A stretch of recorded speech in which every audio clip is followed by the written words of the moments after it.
Army service for the United States soldier today can mean many things. From taking part in civic action activities, bringing friendship and confidence to a disrupted people, to providing medical aid for the sick and injured. These are missions he willingly performs as part of his Army assignment. But his first and primary mission is to stop the aggressor. In South Vietnam, where the nature of the land tends to restrict movement of troops and military equipment, this is a complex and difficult assignment. To meet this challenge, U.S. Army planners have developed dynamic new concepts for conducting military operations.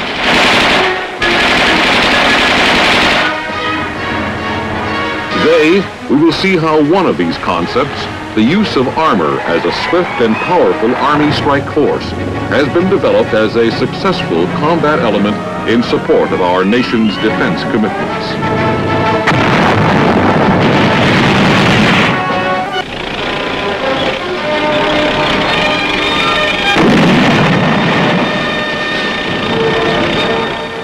Though these early armored vehicles played an important part in reducing infantry casualties by moving against the automatic weapons fire of the enemy, their potential was never fully exploited.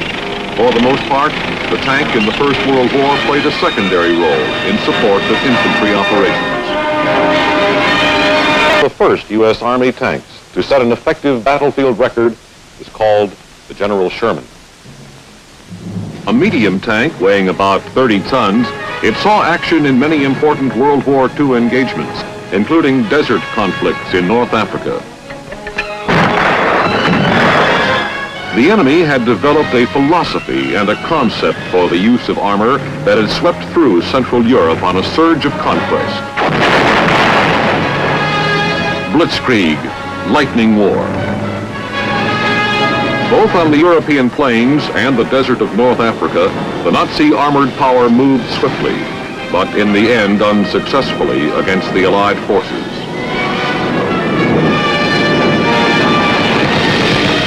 It was during World War II that armor was used for the first time by both sides in full divisional strength as a primary combat arm.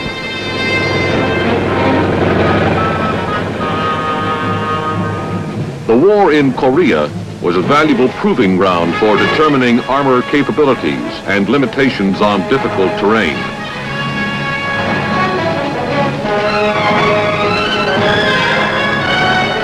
From the use of armor in both World War II and Korea, Army planners learned that tanks and mechanized equipment were not only effective in their mobility and firepower, but the psychological effect of armor as a massive potential for destruction of the enemy was considerable.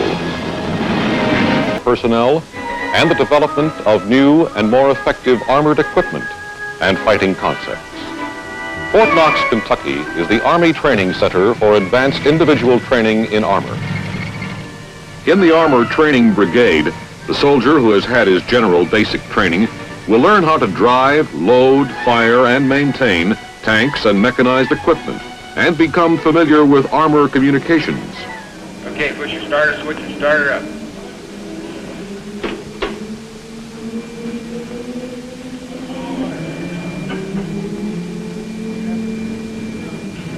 On latest training devices, he receives instruction in these operations. Okay, driver, put it in low gear and move out.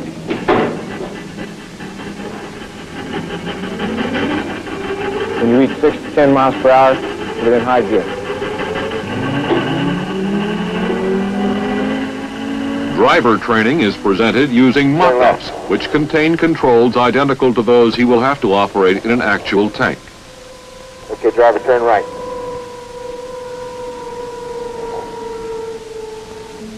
Okay, stop, driver, and put it in reverse. The instructor follows the progress of the student on a control console. The console also allows the instructor to program malfunctions into the training device to determine the student's ability to overcome driving problems. Stop, driver, put it in low and move out.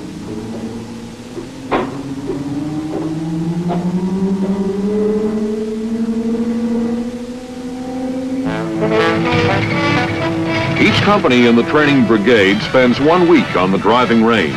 Here they first witness driving demonstrations by the instructors.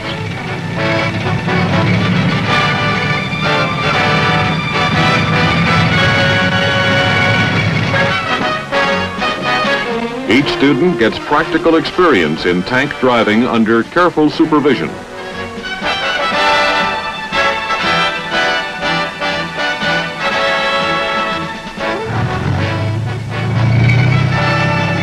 An 8-mile drive with students operating their vehicles in formation is a feature of the course.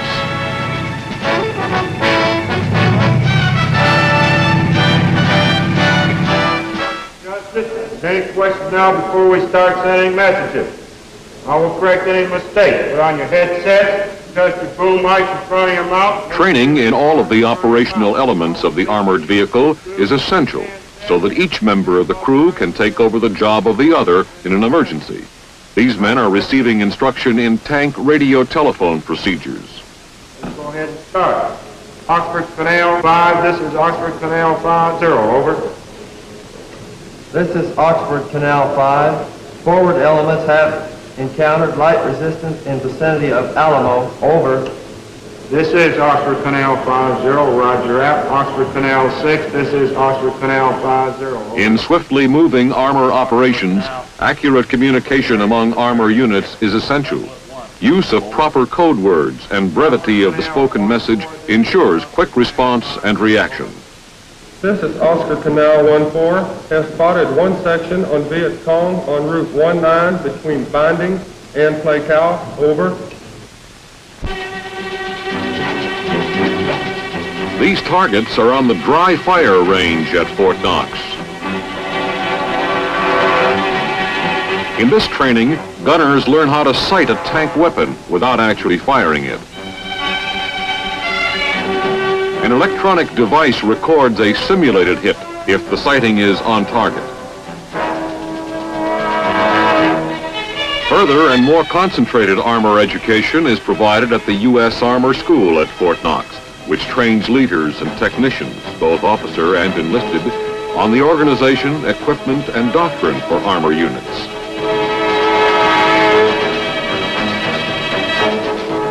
A group of armor soldiers gets acquainted with a training simulator for the highly sophisticated Armored Reconnaissance Airborne Assault Vehicle M551, known as the General Sheridan.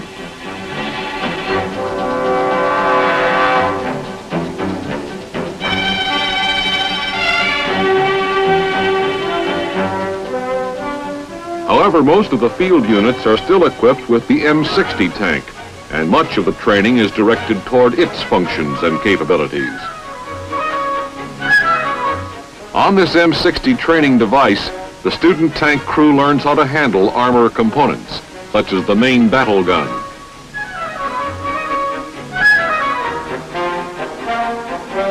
Each member of the armor crew learns proper operational procedures. He must also learn to detect any electronic or mechanical failures which may threaten the unit mission and take corrective measures.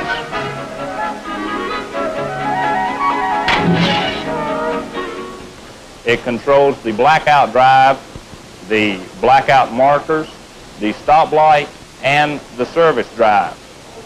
To operate in the Armor School Automotive Department, the student receives realistic training on all the automotive features of the armor vehicle to which he may be assigned. Now, to move our switch to the on position, what must we do? Lieutenant Williams? Enlisted men are taught how to maintain various armored vehicles, while commissioned students learn techniques for management of their maintenance programs.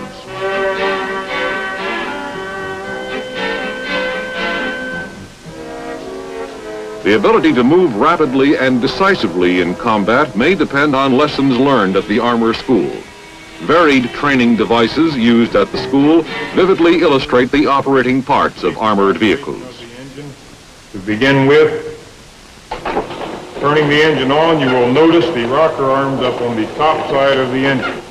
The yellow rocker arm, when it is depressed, indicates the injector nozzle is injecting fuel into the cylinder. This is commonly known as the L-head engine. Now we have the 4 strokes in this engine as the intake, compression, power, and exhaust. Now you'll notice as the valve mechanism works up and down in the engine, you can follow the 4-stroke cycle. Instruction in all phases of armor may be recorded by a television for Army-wide use. Mobile TV units, manned by expert technicians, can cover demonstrations anywhere on the post or within a wide area of the region where the training center is located. A control room at the Fort Knox Television Training Center is equipped with latest monitoring equipment, which can channel closed-circuit armor educational programs directly to classrooms on the post. Taping facilities provide an additional capability for electronic programming of armor instruction. Prepared through the most modern training methods, with a total knowledge of his vehicle and its equipment, the armor student moves on to one of the most important phases of his military education, leadership. The Combat Leadership course at the Armor School stresses student participation in solving practical problems of judgment and decision. On this terrain board, problems, many of them based on historic armor engagements, are presented to the students for solution. We will now go into the 9th situation, which is a logical continuance of the last situation. In the fast-moving situations that arise from the use of armor on the battlefield, the armor leader must be able to make decisions, give orders, and take action quickly. His decisions must be accurate and timed to the military emergency. Your platoon has advanced this far along your route of march. You have identified a crossing site slightly upstream from your present location. Your infantry squad leader, who identified the crossing site, has also identified possible enemy armor to your front. At this stage, you are faced with 2 problems. 1, how to get your platoon from their present location across the ford and continue the attack, and 2, what you must do about the presence of identified armor on the high ground to your front. Gentlemen, what are your actions and orders at this time?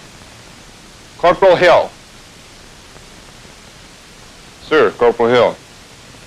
Helper 2, this is Dixie 1-6. Keep me informed. Out. Dixie, this is Dixie 1-6. Keep on the lookout for enemy armor. Dixie 1-2 and Dixie 1-3, move to fording point. Dixie 1-4 and Dixie 1-5, follow me. Out. Is there anything more that you would like to add to your transmission at this time? No, sir. Thank you. What has he done wrong? The armor soldier is in a highly specialized combat arm that must always keep a step ahead of a growing technology. But it is the men and not the machines who win or lose battles. The armor commander must be able to apply his knowledge and leadership in a variety of Army missions, both in conventional military operations and in counterinsurgency type activities. And that is to advise the company commander. You must send a spot report to the company commander. Full-scale field exercises give the armor soldier an opportunity to use his individually learned knowledge as a member of a combat team.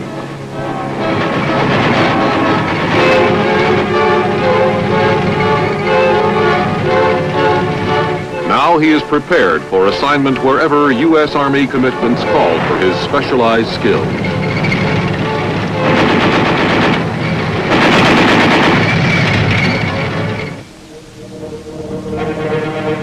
In South Vietnam, the armor soldier and his unit test their mettle against many problems of terrain and climate.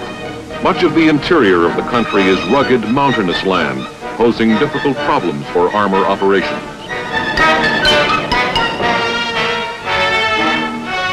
In areas where maneuver is possible, monsoon rains may turn the ground into rivers of mud, making the going rough for track vehicles.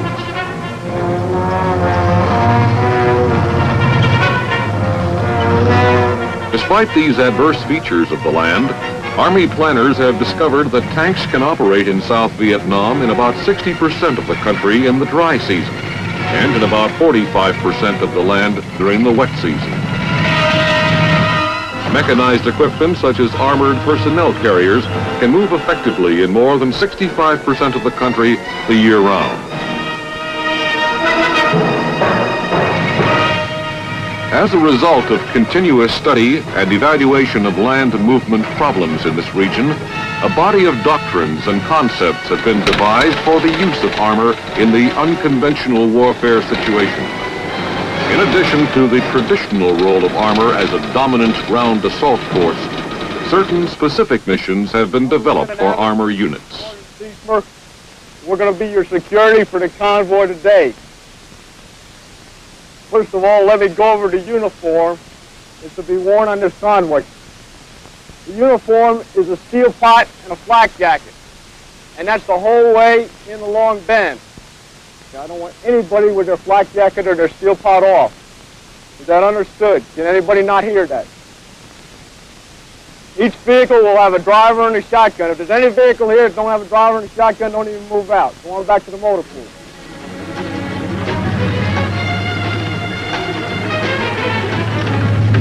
This unit is moving out on a reconnaissance in force mission.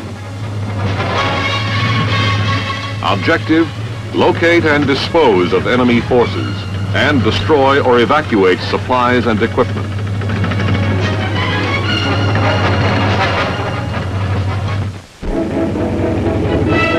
The Vietnamese interior has few large sweeping areas of clear flatlands such as those which supported the swift U.S. armor advances through Europe in World War II. In this region, armor must often penetrate heavy jungle growth to reach its objective. Even when there is a road, there is always the danger of sudden ambush, a favorite tactic of the Viet Cong. With passage ahead disrupted by landmines, the VC pour a withering fire on U.S. armor vehicles and personnel. To meet this threat, the armor unit has taken its cue from America's pioneer days, when covered wagons were drawn into protective formation against attack from every direction.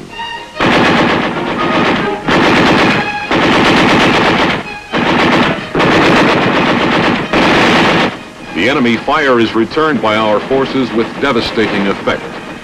Often what begins as an all-out ambush to destroy U.S. armor ends in complete disaster for the enemy, due to our superior armor firepower and unique maneuver techniques. Our military operations in Vietnam consist largely of this type of aerial warfare, where battles are fought in widely separated places, with the enemy on every side. In this type of combat, armor operations are greatly aided by U.S. Army air support. Helicopters bring in badly needed supplies and ammunition. Air cavalry conveys vital intelligence to tank commanders concerning location and movement of enemy troops. Highly maneuverable, today's armored forces are extremely flexible. Units can be grouped or regrouped quickly to meet the demands of the tactical situation.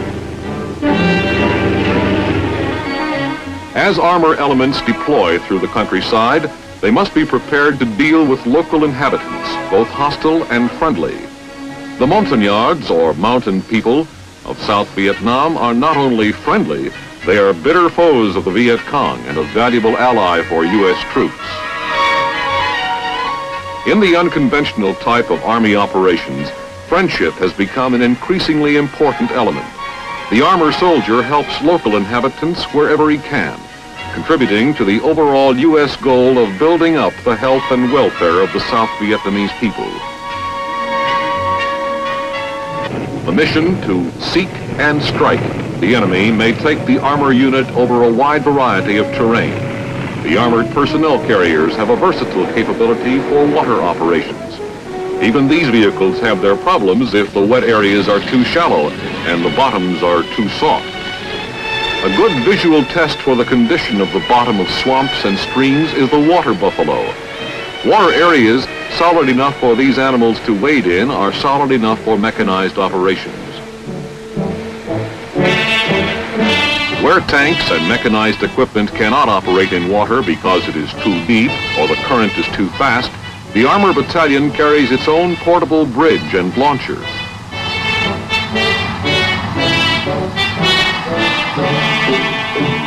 The Armored Vehicle Launched Bridge is designed to allow armor units to cross short gaps in the least possible time and with minimum exposure to enemy fire.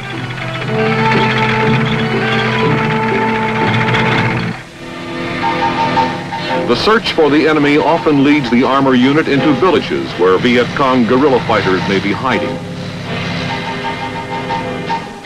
Dismounted soldiers deploy through the area on the lookout for signs of the foe. Inside one of the houses, a tunnel opening is discovered. Viet Cong tunnels often conceal large caches of supplies and ammunition.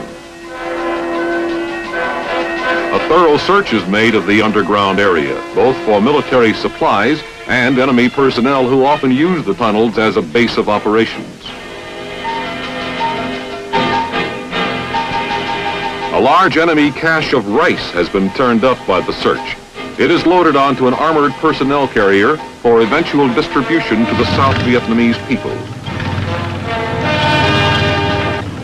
As armor elements move through the countryside, they are sure to come up against one relentless foe that cannot be overcome by combat power: mud, plentiful in this tropic region.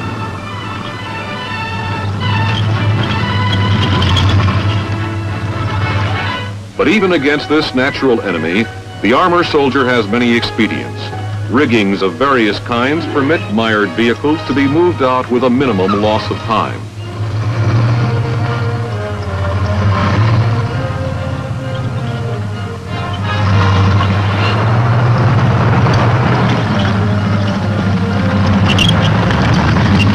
To prevent armored equipment from bogging down in water-soaked terrain, ingenious operational methods have been devised.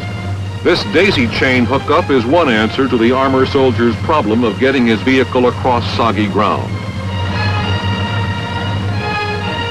Maintenance lessons well learned in training come in handy when armor equipment needs repair or replacement in the field.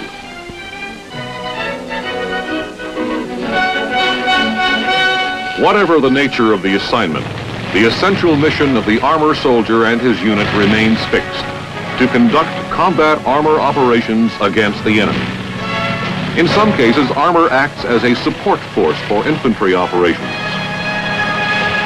Frequently, armor is used as an independent assault force to achieve certain objectives. More often, it will be employed as part of a combined arms team, receiving support from the air cavalry and fire support from field artillery.